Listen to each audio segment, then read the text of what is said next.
Ya seperti tadi disampaikan, tak kenal maka tak sayang. Tapi sesungguhnya di Pondama ya orang sudah pastilah sudah kenal kecuali yang baru datang. Tapi ya perlulah untuk kita perkenalkan kembali. Nama saya lengkap ya, Hendrik Syake Mambor. Lahir di Wasior, tepatnya tanggal 30 November tahun 1963. Itu berarti saat ini saya berusia 61 tahun. Di kampungnya ini? Dan kita hidup ya sesungguhnya besar di Mie itu. Tapi kalau mengikuti pekerjaan Bapak maka kami berpindah dari satu tempat ke sebagai pelayan atau bagaimana Bapak? Sebagai guru sekolah, tetapi juga sebagai guru jemaat. Guru jemaat yang melakukan tugas pelayannya. Ya. Jadi ini berbicara tidak langsung, ini tempat Bapak. Ini di situs peradaban. Iya. Jadi ini akhir dari tugas Bapak. Setelah, kalau saya bisa kilas balik menceritakan, Bapak saya menyelesaikan studi di Mie di sini. Kemudian mulai bertugas di Srewen, kemudian ke arah daerah Sarmi, Pulau-Pulau Podena, Ansudu, dan kemudian pada tahun 1942 pecah perang Jepang, Bapak bersama masyarakat di Sarmi ke hutan, tetapi kemudian dalam catatan riwayat beliau mencatat bahwa beliau pernah ditangkap oleh tentara Jepang dan dijadikan sebagai sekretaris saat itu kalau dalam catatan sejarahnya. Nah, kemudian dari Sarmi pindah ke Manokwari di Lansiki dan kemudian berakhir di Pondama. Pondama, di Tandia, di Ron, dan terakhir di Mie. Dan kami dibesarkan di sini, sekolah di SD YPK Mie. Ya, sekolah di YPK Mie, kemudian SMP Negeri Wasior. Di Wasior juga. Kecuali SMA dan kuliah juga di Manokwari. Saya namanya Martinus Mambor. Dari Rasiei. Nenek saya Yakomina Urus, ya itu Yakomina Urus dari Rasiei juga. Kemudian mama dari Rumberpon, ya Tete Edward Marani, dan nenek Yokbet ya Yohana Kaikatui, kemudian mendapatkan Yokbet Marani dan mendapatkan mama dan Pondama. Ini kan hubungan kekeluargaan sangat kuat sekali Bapak. Di daratan, di pulau kan. Jadi saya boleh katakan saya anak daratan tapi saya juga anak pulau. Anak pulau pulau. Jadi begini Bapak, saya banyak dapat informasi juga. Padahal masa-masa Bapak kecil dulu itu ada sedikit yang mungkin ada kesan. Ya mengesankan juga, ya tapi kesannya luar biasa ya. Cukup banyak orang yang artinya masa kecil kami Bapak sibuk mengajar tapi juga melakukan tugas pelayanan di gereja, sementara Mama lebih banyak ya sibuk dengan ibu-ibu memberikan keterampilan. Kebetulan Mama ini punya keterampilan baik menjahit, memasak dan lain segala macam itu. Ya cukup sibuk ya. Dan ya kebetulan kakak-kakak sudah besar, jadi ya kita bisa hidup sama-sama di situ. Ya ada kesan kayak contoh pada saat kita sakit kalau hafal betul di Mie di sini. Biasanya kalau kita panas itu mama biasa panggil ada nenek ya kita di kampung sini dekat namanya Nenek Weldemina Ramar. Ya, nenek ini punya spesial pijit ya, pijit ya anak-anak memberikan perawatan ya, tapi pijit secara tradisional itu pijit ya. Tapi ya kita tertolong, mereka lebih dulu ada di sini dan orang tua hidup turun-temurun di sini sehingga di masa para orang tua menyerahkan tempat ini ya kita waktu itu belum ada. Tetapi kalau nenek ini ya kami ada saat kecil itu. Bahkan lihat nenek kadang-kadang takut karena pijitnya itu kadang-kadang sakit ya. Ada lucu-lucu lah, ada cerita. Jadi kayaknya kalau lihat nenek lari juga. Iya, tapi panggil nenek untuk ya kita ditolong, bisa sehat. Itu, kita harus bersyukur karena ya. Termasuk uluran tangan dari seorang Nenek Baldevi Rahmat, dan kami bisa sembuh mungkin malaria atau ini atau keseleo. Ya ada satu lagi, saya kecil main di meja tamu macam ya meja kayu ya. Sempat jatuh, ini tangan ini tulang ini patah. Ya difoto, di ronsen sama Bapak Ramski ya, Bapak Menteri Ramski di rumah ronsen yang ada di Mangkurat. Saya boleh bilang. Iya, sisa peninggalan Belanda. Ya, Puskesmas Pasior tidak punya itu lagi. Ronsen, ya, situasi kita, pada saat itu. Ya seperti begitu, kesan yang spesial tertentu yang bisa kita pakai. Saya punya pengalaman itu. Beda saat ini ya, yang sudah cukup tuh SD-nya itu berapa lama? SMP-nya saya ada teman-teman lah yang seperjuangan. SD ya di Miei sebenarnya ya. Di Miei, kemudian apa namanya, ya masa sekolah ya, kalau SD tidak terlalu apa namanya ya, karena dekat dengan sekolah kan, nyebrang saja. Cuma ada cerita lucu ya, cerita lucu. Kalau kita saya nakal di sekolah, itu dipukul di sekolah, nanti pulang pikir mungkin selamat, tidak, pulang dihajar lagi di rumah karena kan sebelahan saja. Itulah didikan orang tua. SD dulu, SD ya karena dekat, aman-aman ya, aman. Cerita SMP sekarang. SMP saat itu cukup berat pendidikan. Cukup berat ya berat ya, karena itu di saat memasuki usia pendidikan SMP, itu Bapak sudah pensiun. Bapak pensiun. Gaji pensiun, sehingga gaji pensiun kecil sih, tapi yang saya ingat gaji saat Bapak meninggal, gaji pensiun janda, seorang janda itu hanya 300.000. 300.000 untuk berapa bersaudara? Ya semua sudah besar, yang lain sudah sekolah ke Manokwari, hanya tinggal saya berdua dengan adik saya yang bungsu yang sekarang ada di PU Provinsi Papua. Tadi Bapak tidak jelaskan berapa bersaudara dari Bapak ini? Oh ya, kami 13 bersaudara ya. 13, jumlah lumayan banyak. 13 bersaudara, tapi ya sepanjang hidup sampai saat ini tidak pernah saya temukan ada perselisihan. Begitu bagaimana didikan orang tua mendidik kami untuk hidup saling mengasihi satu dengan lainnya, dan sampai detik ini bahkan dengan generasi anak-anak dari semua kakak-kakak saling mengasihi satu dengan lainnya. Ada tradisi dari Bapak adalah pada saat pagi hari jam 4 ke jam 5 itu semua harus berkumpul di meja makan, berdoa dulu baru beraktivitas. Itu ada ciri khas beliau adalah beliau bangun pagi sambil bersiul. Beliau tidak membangunkan kami dari kamar ke kamar, hanya bersiul lagu gereja, lagu rohani, bersiul itu tandanya harus bangun. Gitu. Halus tapi sangat berkesan ini Bapak. Itu lagi. Nah kemudian itu pagi, siang semua beraktivitas, tapi malam jam 7 ke jam 9 itu semua harus kembali lagi di meja makan. Berdoa, makan, baru kemudian masing-masing beraktivitas. Tahun 70-an lah. Waduh. Tahun 70-an. Bagaimana wasiat tempo dulu itu? Ya tidak ada jalan aspal. Jalan aspal. Kita ya mau dikata seperti Batman. Batman. Ya. Bukan kalau sekarang ya. Kalau dulu kan kita tidak tahu. Karena daun pisang itu, pelepah pisang itu kita sobek pelepahnya, sarung ke sini, jadi kan seperti Batman. Begitu ya? Itu jadi ya ke sekolah pakai payung daun pisang. Kalau itu payungnya? Ya. Wah. Ya payung daun pisang dan ya daun keladi. Yang penting bisa ke sekolah. Puji syukur karena bisa menyelesaikan pendidikan SMP dan kemudian ke SMA. Ada cerita lucu lagi di SMA lagi.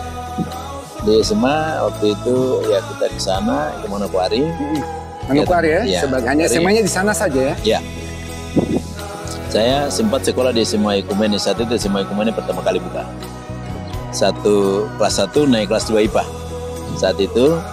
Tapi saat itu karena mungkin SMA baru buka, sehingga kadang-kadang ada guru yang mengajar, kemudian ada waktu yang blank, kosong, tidak mengajar. Nah, dari kampung ini saya sudah berangkat dengan niat saya harus sekolah dan harus pintar dan harus pulang bawa ijazah. Gitu ya. Nah, kondisi di SMA Kumene bukan berarti saya menceritakan hal yang tidak bagus. Memang kondisi awal seperti begitu. Pada saat itu kan baru buka. Jadi guru-guru kan diambil dari berbagai ada contoh guru fisika itu diambil dari tenaga laboratorium, dokter Tan waktu itu dan lain-lain. Ya, guru-guru dari SMA membantu sehingga ada waktu-waktu yang seharusnya kita belajar karena mereka sibuk dengan tugas pokoknya jadi tidak belajar. Nah, saya mungkin waktu itu dikategorikan sebagai murid yang langka ya atau unik ya. Karena saya sudah naik kelas 2 SMA di kelas 2 IPA di SMA Kumene, tapi saya ulang tes kelas 1 lagi di SMA Negeri Manokwari. Lagi dari kelas 1. Jadi di SMA Kumene saya selama 3 bulan SMA Kumene saya sekolah sore, SMA Negeri saya sekolah pagi. Jadi ya semangat saja, semangat karena memang tekad dari kampung. Saya bilang saya anak kampung, saya ke kota, saya harus sekolah dan pintar dan harus punya ijazah. Berarti saya garis bawahi tekad. Lanjut dari SMA ini langsung ke ada cerita lucu juga, ada cerita lucu. Bagaimana? Tunggu cerita SMA dulu. SMA dulu. Ini kayaknya ada. Ini kan biasanya masa-masa. Jadi masa indahnya di situ SMA. Jadi karena sekolah pagi sore, ada beberapa teman gue, beberapa guru saat itu, saya ingat betul Pak Rubiak, guru SMA Negeri 1, Pak Orisu. Mereka panggil saya, mereka tanya, karena lihat pagi sekolahnya pagi sore. Mereka sampaikan begini, Hendrik, sekarang tentukan pilihan mau sekolah di mana? Apakah mau sekolah di SMA Kumene atau mau sekolah di SMA Negeri? Itu saya sampaikan kepada beliau-beliau, saya ini dari kampung dan saya mau sekolah pintar. Sehingga saya pilih sekolah yang rutin, jam pelajarannya tidak putus. Maka pilihlah SMA Negeri 1, jadi saya ulang kembali di kelas 1. Wow. Padahal itu kita mundur loh Bapak. Iya, tapi kan walaupun kita mundur, tetapi kita bisa belajar full. Ulang kelas 1 SMA Negeri 1. SMA Negeri 1 saya ulang. Saya lanjut dari SMA itu Bapak ke mana? Setelah selesai SMA, ya orang tua sudah ya gaji tinggal tadi saya sampaikan gaji tinggal 300.000 pada masa itu, dan itu tidak cukup untuk mama hidup. Sehingga usia di sekolah di SMA zamannya anak-anak remaja usia itu sibuk dengan kesibukannya, saya lebih konsen kepada bagaimana belajar. Tapi salah satu contoh yang ada di sini adalah ternyata setelah kabupaten ini jadi, baru setelah cerita baru tahu kalau saya bersama Pak Sekda sekarang itu kondektur di satu taksi. Karena Pak Sekda, Pak Serwaroi sekolah di SMA Kumene, sore ya? Sudah belia. Berarti, jadi Pak Waroi kondektur pagi sampai siang. Turun, saya naik dari siang sampai sore, sampai malam.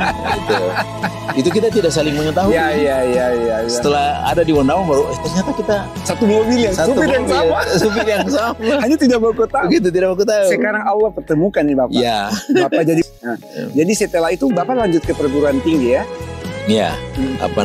SMA.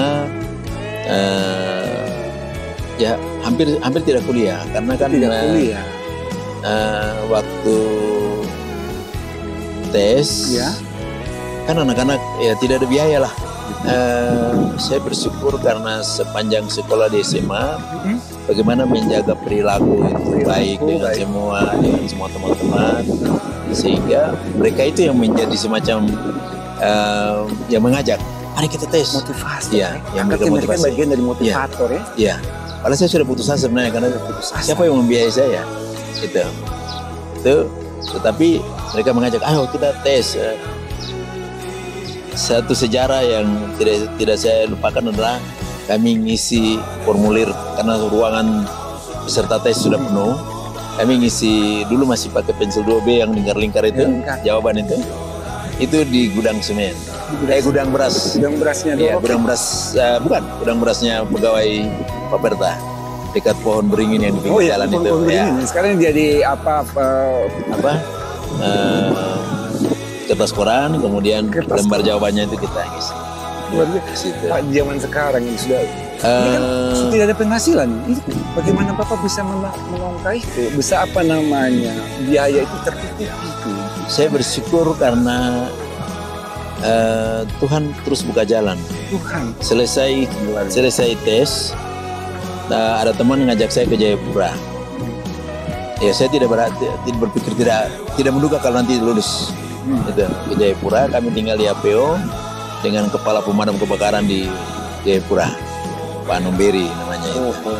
Di situ tinggal, tapi kemudian ada senior di kampus yang Amban yang juga kenal, ketemu di Pasar Ampera di Jayapura, dia bilang sekarang kembali, namamu lulus keluar di dulu kan zamannya itu Paperta ya waktu itu. Paperta Fakultas Pertanian. Ya. Uncen ya? Iya. Akhirnya pulang, hanya sisa 1 hari saja. Kalau telat berarti saya tidak lolos. Syukurlah diterima, saya tiba hari Jumat, time limitnya itu hari Sabtu. Hari Jumat saya lapor. Ini yang namanya kuasa Tuhan sudah berlaku, jadi luar biasa. Jadi saya tidak ikut ospek.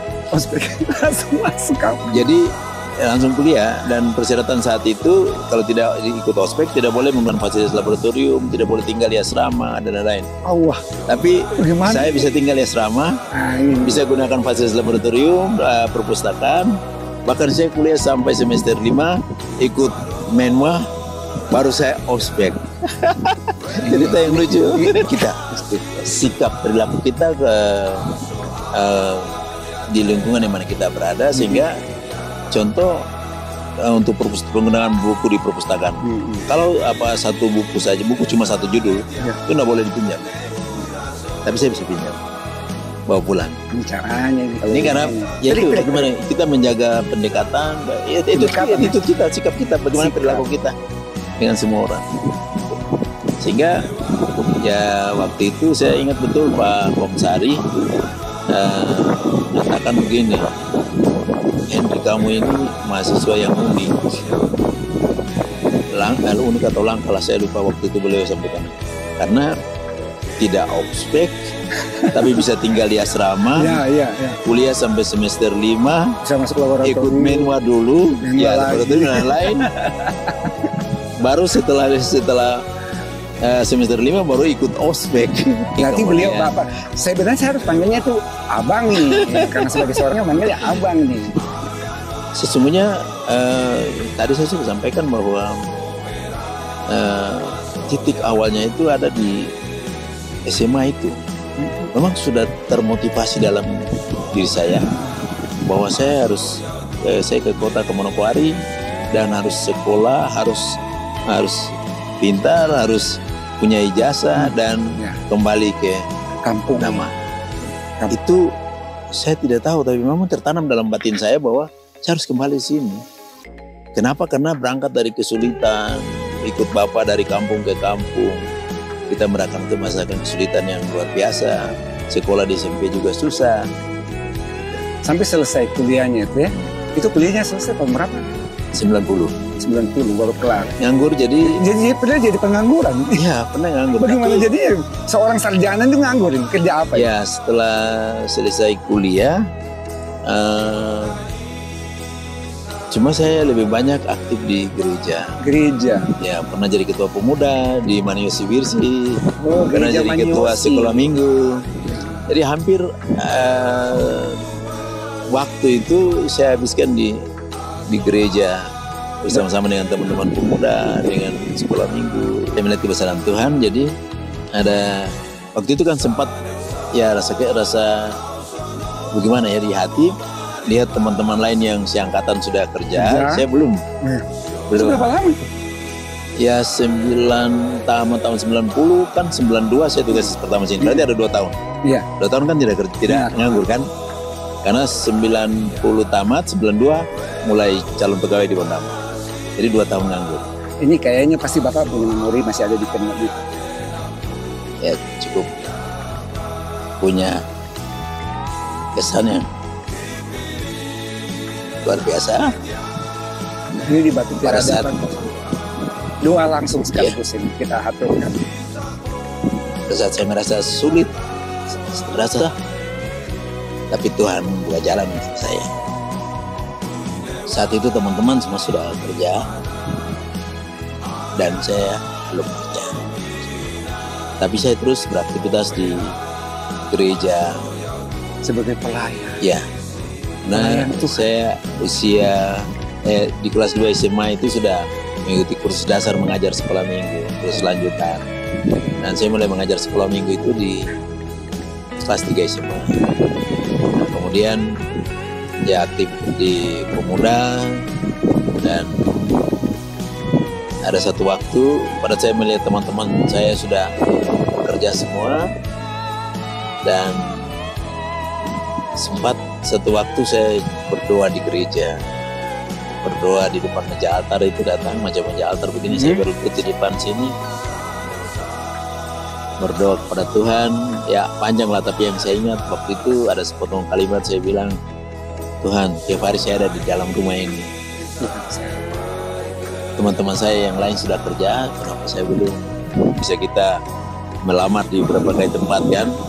Kalau dulu kan masih manual, jadi sempat saya ke Jayapura mendaftar di perkebunan, ke Dinas Perkebunan Provinsi Papua saat itu, Irian Jaya masih. Irian Jaya. Ya, itu masih ingat betul nama kepala dinasnya itu Pak Ibrahim. Ya, lamaran di situ.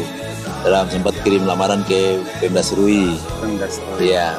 Kemudian Pak Karafir, Pak Pembantu Dekan 3 saat itu mengurus saya dengan kepala dinas perkebunan Sorong saat itu, Pak Watem punya anak. Kedua dikirim namanya di satu perusahaan perkebunan di Sumatera. Itu juga lulus. Saya malah mendaftar di perkebunan di PT Aspam, lulus juga. Wah. Nah, kemudian di penyuluh pertanian spesialis Sorong lulus lagi. Di Pemda Serui lulus. Jadi sekali lulus itu ada 6 tempat kerja yang lulus. Introspeksi diri, seolah saya menguji ke kuasa Tuhan. Introspeksi diri. Iya. Mau tes Tuhan. Iya. Karena saya berdoa dan bertanya kepada Tuhan, tiap hari saya ada di sini. Kenapa teman saya yang lain sudah kerja, saya belum? Dan Tuhan mau saat. Nah, bisa semua lulus dan saya jadi bingung memilih. Bernas. Ya. Mau milih yang mana? Nah itu. Tapi yang muncul di hati adalah seolah saya